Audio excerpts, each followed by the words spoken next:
മുൻ ദേശീയ ടെന്നീസ് താരം രാധിക യാദവിന്റെ കൊലപാതകത്തിൽ അച്ഛൻ ദീപക് യാദവ് പോലീസ് കസ്റ്റഡിയിൽ. മകളുടെ ചെലവിലാണ് ജീവിക്കുന്നതെന്ന പരിഹാസം കേട്ടുമടുത്താണ് കൊലപാതകം നടത്തിയതെന്ന് ദീപക് യാദവ് മൊഴി നൽകി. രാധിക ഭക്ഷണം പാകം ചെയ്യുമ്പോൾ ദീപക് യാദവ് വെടിയുതിർക്കുകയായിരുന്നു.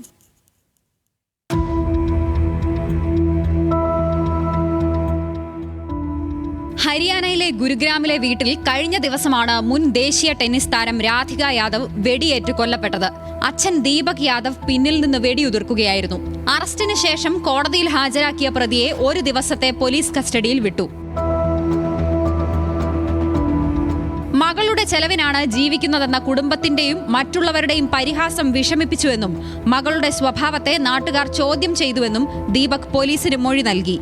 മകളോട് ടെന്നീസ് അക്കാദമി അടച്ചുപൂട്ടാൻ പലതവണ ആവശ്യപ്പെട്ടെങ്കിലും തയ്യാറായില്ല.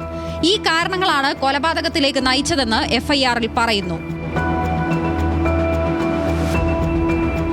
ദേശീയ സംസ്ഥാന തലത്തിൽ നിരവധി മെഡലുകൾ സ്വന്തമാക്കിയ രാധിക തോളിന് പരിക്കേറ്റതോടെയാണ് കളിക്കളം വിട്ടത്. തുടർന്നായിരുന്നു ഏതാനും ദിവസങ്ങൾക്ക് മുൻപ് കുട്ടികളെ പരിശീലിപ്പിക്കാനായി ടെന്നീസ് അക്കാദമി തുടങ്ങിയത്.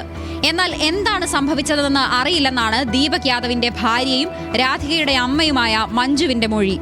രാധികയുടെ കൊലപാതകം അമ്മാവനാണ് പോലീസിൽ അറിയിച്ചത്. National desk, news Malayalam.